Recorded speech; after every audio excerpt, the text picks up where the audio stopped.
আজি ধুবুৰী অসম গুৰু তেগ বাহাদুৰ গুৰুদ্বাৰত আমাৰ শিখ ধৰ্মৰ মাতা খিবিজিৰ নামত এখন অনুষ্ঠান পাতিছোঁ। সেইটো অনুষ্ঠানটো গোটেই নৰ্থ ইষ্টৰ শিখ সংগতে মিলি জুলি কমিটিৰ লগত যোগাযোগ কৰি ইয়াতে প্ৰগ্ৰামটো পাতিছে। মাতা খিবিজি প্ৰথম শিখ ৱুমেন হয় যোনে লংগৰ, যেনেকৈ আজি আপুনি চাই গুৰুদ্বাৰত যি লংগৰ প্ৰথা হয়, মাতা খিবিজিয়ে লংগৰটো আৰম্ভ কৰিছিলে।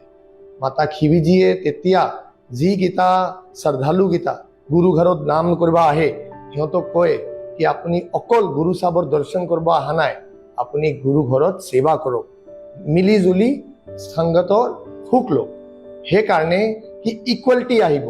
যেনেকৈ আগতে মানুহকেইটাই ৱুমেন্সক অকল ঘৰত ৰাখে কি তুমি বাহিৰত যাই কিনে সেৱা নকৰিবা, সেইটো নকৰিবা, সেইটো নকৰিবা। কিন্তু মাতা খিবিজিয়ে কৈছিলে কি আপুনি যদি ঘৰৰ পৰা গুৰু মহাৰাজৰ দৰ্শন কৰিব আহিছে তে ইয়াতে সেৱা কৰক। সেইকাৰণে আমাৰ গুৰু গ্ৰন্থ চাহিবত মাতা খিবিজিৰ নামো দৰ্জ আছে কি মাতা খিবিজি এনেকা ক্ষীৰ বনাইছিলে, যাক গাখীৰৰ ক্ষীৰ বনাইছিলে, তাক খালে চব মানুহে অমৃত পায়।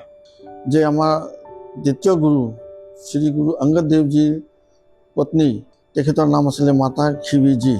এই যিটো লংগৰ প্ৰথা, আগতে যেতিয়া গুৰুদ্বাৰত যি ভকতসকলে আহে, যি শিখ বা যি সম্প্ৰদায়ৰ মানুহ আহে, তেখেতসকলক এই খানা পিনা ব্যৱস্থাখিনি কৰিছিলে। তেতিয়া সেই লংগৰ প্ৰথাটো আৰম্ভ কৰিলে। তেতিয়া তেখেতে নিজেই এইখিনি লংগৰ তৈয়াৰ কৰিছিলে, লংগৰ বিলাইছিলে, আৰু সেই তেতিয়াৰ পৰাই আজিলৈকে সেই প্ৰথাখিনি প্ৰত্যেকে চলি আছে। এতিয়া আমাৰ মাতা খিবিজি আমাৰ ভাতৃত্ববোধ, সকলোৰ মাজত ধৰ্ম নিৰপেক্ষে সকলোৰ লগতে মিলজুল কৰি চবৰ লগতে একতা সম্প্ৰীতি বজাই ৰাখিছিলে। আৰু ৱুমেন এম্পাৱাৰমেণ্ট যিটো কোৱা হয়, সেইটো আজি 500 বছৰ আগৰ পৰাই আমাৰ শিখ ধৰ্মৰ মাজত এই ৱুমেন এম্পাৱাৰমেণ্টটো আছে।